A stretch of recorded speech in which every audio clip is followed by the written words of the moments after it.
almarhum bilang, Bapak Pastor, saya mau jadi Katolik. Wih, kenapa kau mau jadi Katolik? Saya mau jadi pastor. Betul, iya saya mau jadi pastor.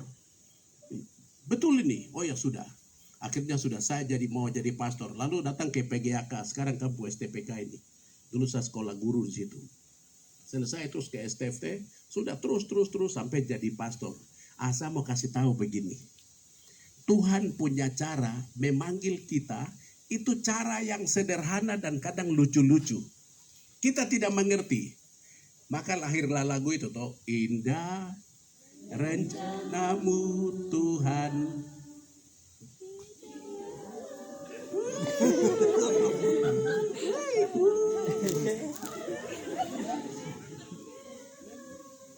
Jadi kita tidak mengerti semua. Kita jalan bikin begini. Ternyata Tuhan dia sudah tahu jalanku ini. Jadi tinggal kita tuh seperti layang-layang toh. Woi, saya mau tinggi tapi tidak layang-layang angin bawa ke sana. Saya mau ini tapi dia ke sini. Saya mau begini tapi dia kasih turun. Tapi semua pas benangnya dipegang oleh Tuhan. Tangan saya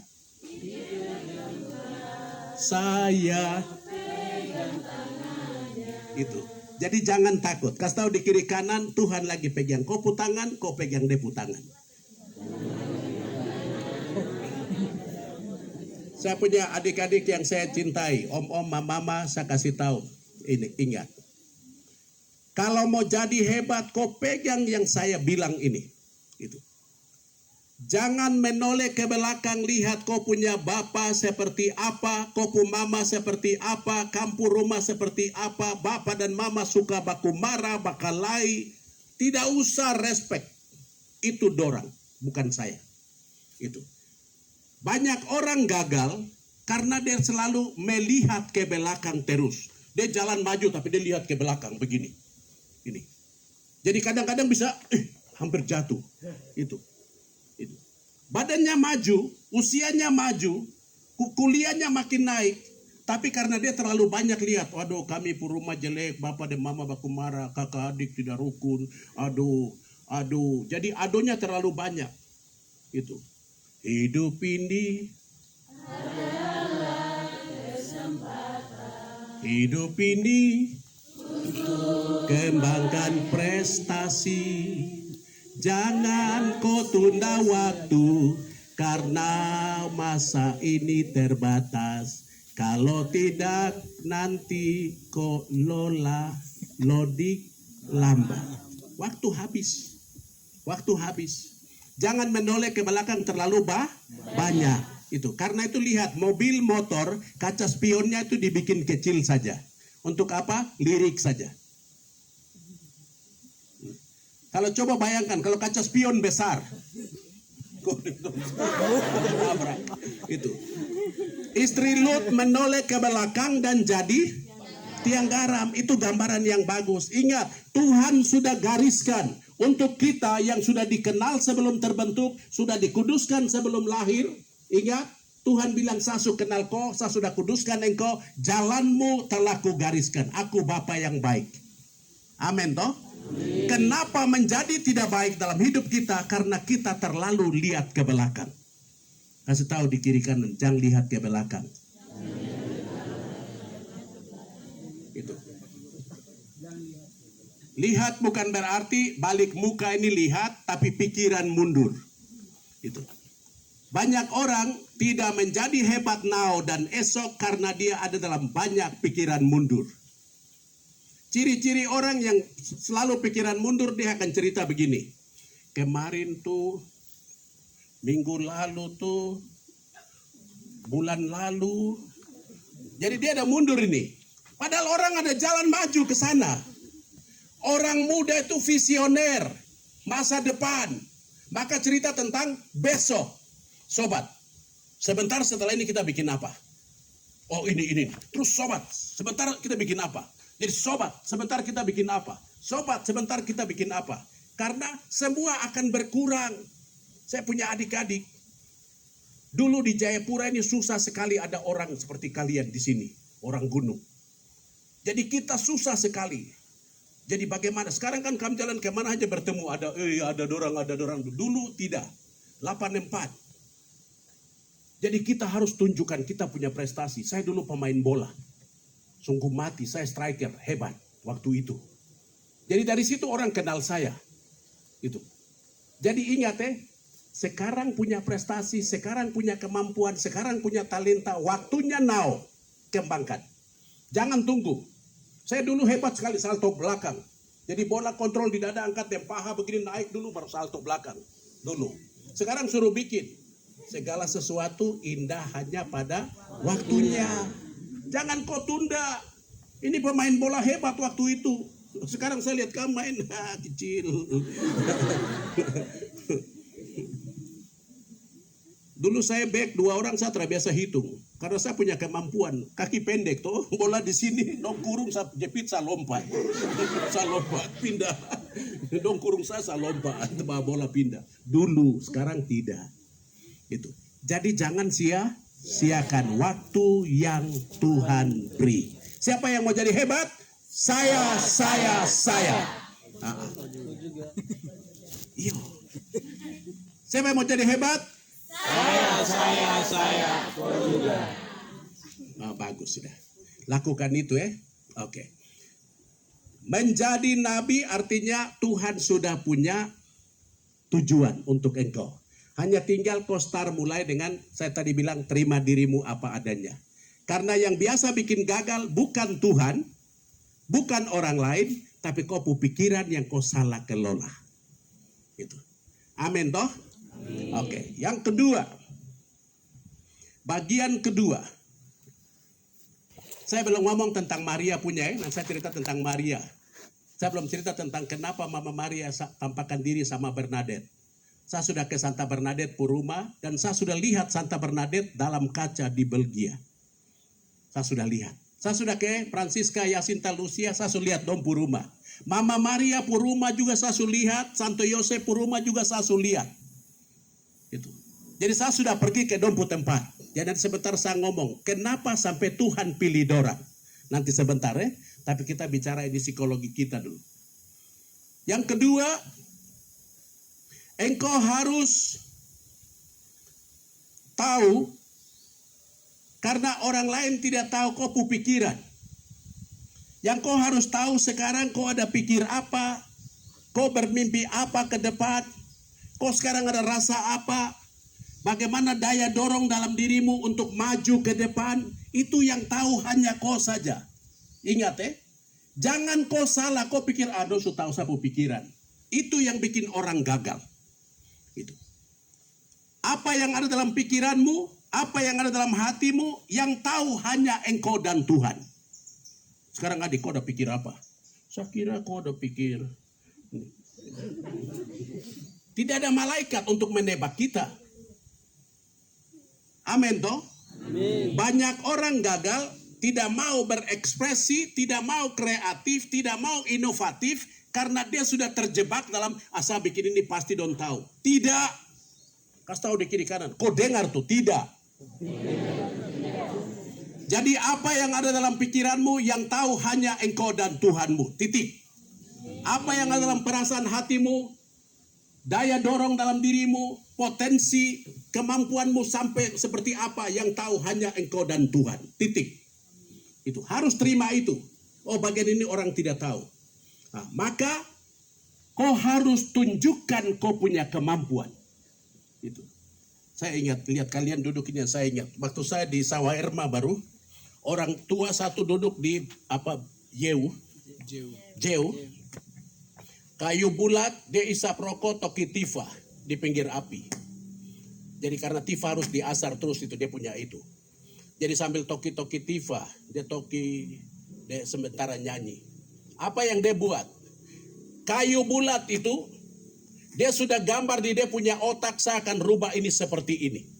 Jadi sementara toki tifa, dia nyanyi.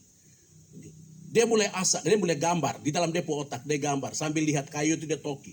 Dia sudah, oh nanti saya bikin begini, nanti saya bikin begini. Fokusnya ke sana, tapi dia gambar dulu dalam otaknya. Dia gambar dulu dalam pikirannya. Maka beberapa waktu ke depan kita datang lihat begini, kayu bulat itu dia sudah bikin jadi ukiran. Karena apa? Dia sendiri tahu tentang kemampuan pikirannya dan bagaimana mengelola ini menjadi bentuk. Sampai situ oke? Banyak orang gagal karena dia tidak tahu ini. Saya kasih tahu kita itu hebat. Tapi karena kita berusaha berpikir orang pikiran, maka kita lupa kita pikiran. Jadi kita rasa kita itu BODOH. Itu apa? BODOH. Kodok. Apa? Oh, saya kira kodok. Itu. Jadi saya bertemu satu profesor, doktor, guru besar John Verhardt. Nanti cari tahu siapa John Verhardt ya. Dia dosen terbang. Dia ahli bahasa. Datang kasih kami kuliah di STFT. 3 bulan dia kasih kuliah. Datang khusus hanya kasih kuliah kami filsafat manusia. Saya lihat dia pintar luar biasa. Saya punya Profesor Nico Sukurdister, ada Glenn Lewandowski waktu itu. Ini orang-orang pintar. Tapi saya rasa dong kalah dari John ini. Mungkin saat sinama jadi. Pintar sekali. Kita punya kuliah 3 bulan itu. Dia tanya, dia bilang kalau kau dengar filsafat manusia kau pikir apa? Semua harus berpendapat. Dia bikin itu jadi silabus. Saking pintarnya. Sudah saya minta waktu. Saya bilang, Bapak Pastor bisa bertemu tidak? Saya minta waktu. Dia bilang bisa. Berapa jam? Saya bilang 5 menit saja. Ya datang sudah. Sudah naik sana. Sore saya datang. Sudah dia bisa proposal rute jadi. Sudah ketuk. Hei anak Papua. Mari masuk. Dia bilang bagaimana? Engkau ada persoalan apa yang saya bisa bantu? Saya bilang Bapak Pastor. Pertama saya bertemu orang pintar. Dia ketawa. Anak Papua ini yang bilang saya orang pintar. Terima kasih. Dia pegang sapu tangan. Sapu pertanyaan begini, kenapa pastor pintar? Kasih tahu saya. Mengapa pastor pintar? Kok kasih tahu saya? Iya sudah, mengapa pastor pintar? Saya bilang, kok tanya saya? Saya tanya dia. Terus dia bilang begini. Dia bilang, saya baru dengar dari anak Papua yang bilang saya pintar. Dia pegang tangan sama saya, kuncinya satu. Kamu sekolah itu kan kamu belajar ikut orang pu pendapat toh. Definisi menurut Immanuel Kant, definisi menjadi kamu berusaha otak kalian ini menjadi seperti depu otak. Kalau John mau pintar, John temukan otak. John bekerja untuk John. Itu baru John pintar. Banyak orang gagal menjadi pintar karena kita berusaha mengerti orang lain punya pikiran dalam definisinya. Amin toh? Tapi coba jadi kopu pikiran. Baru dia bilang salah tiko sekarang. John orang gunung toh? Ya. Sekarang kau ingat. Mamamu itu waktu kau masih kecil dalam rahim mama makan apa? Saya bilang ubi, keladi, sayur ubi, bayam. Terus uang mungkin sedikit, ikan sedikit. Itu. Maka dia bilang, John, otakmu bekerja itu seperti serat-serat keladi dan ubi. Kalau kau sudah mengerti, kopu pintar itu tidak bisa diganggu gugat sekeras keladi dan ubi. Kalau orang yang makan roti, dia cepat mengerti, tapi juga cepat dia bisa lupa. Tapi orang yang makan keladi dan ubi, itu dia mengertinya perlahan, tapi menjadi miliknya dan tahan. Seperti kerasnya keladi dan ubi. Baru dia bilang, saya latih engkau sekarang. Kita duduk di dalam ruangan. Sekarang John duduk dalam ruangan ini, sekarang John mau pergi ke lingkaran Abepura. Dia bilang, kau bayangkan lingkaran Abepura? Saya bilang, sudah saya bayangkan. Di lingkaran Abepura ada apa? Saya bilang ada lingkaran, ada tugu pendidikan. Di sebelah sini ada sumber makmur. Oke, itu fokus tujuannya. Sekarang kau mau jalan lewat mana? Sekarang kau mau jalan lewat mana? Terserah. Saya bilang saya mau lewat Taboria. Terus lewat Genyem, jalan Genyem. Itu yang agak pendek. Sudah. Sudah. Akhirnya sudah saya punya otak sudah jalan. Oh, jalan dari sini, terus ke sana, terus nanti belok itu begitu itu. Bilang itu yang dong bilang sistematika berpikir. Kau menentukan pembatasan masalah, kau ambil sikap, dan kau mau jalan lewat mana, terserah kau sekarang.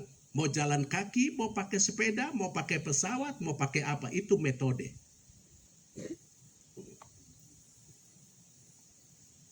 Sekarang siapa yang kau mau libatkan? Mau jalan sendiri atau mau jalan bersama orang lain? Itu faktor-faktor pendukung.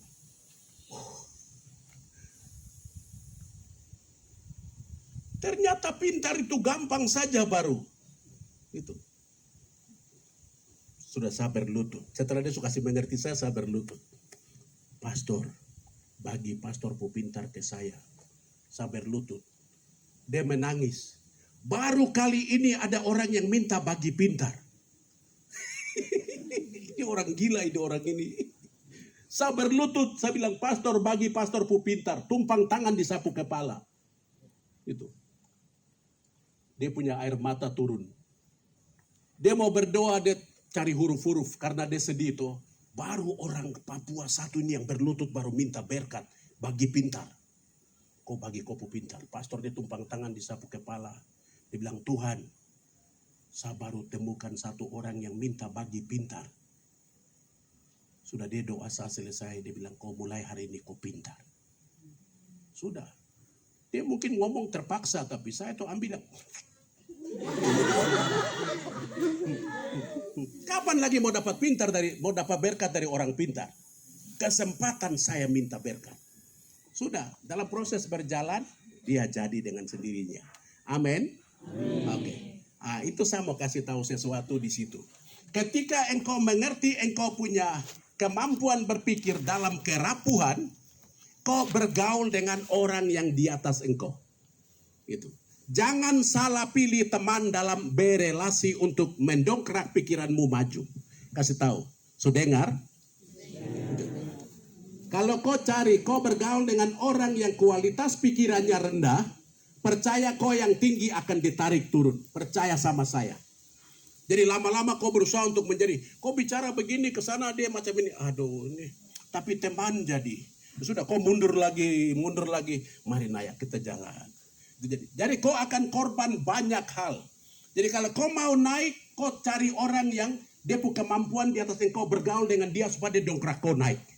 Itu. Kasih tahu, jangan salah pilih teman. Itu. Ini orang muda hebat itu, orang muda yang bergaul dengan orang di atas dia. Kalau kau mau pandai main keyboard, kau jangan bergaul dengan orang yang baru belajar juga. Nanti kamu